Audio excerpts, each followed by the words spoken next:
Cuando podamos abrir aquí, abrimos. Sí. Le va a echar productos por si acaso, porque sí, algo de aceite igual hay y con la cisterna ya está. Sí, porque estas se las van a llevar de vacaciones.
Plantitas.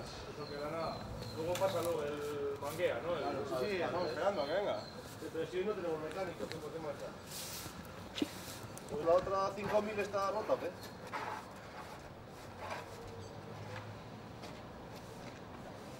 Ayer la sacó, por lo menos, la sacó. La sacó ayer,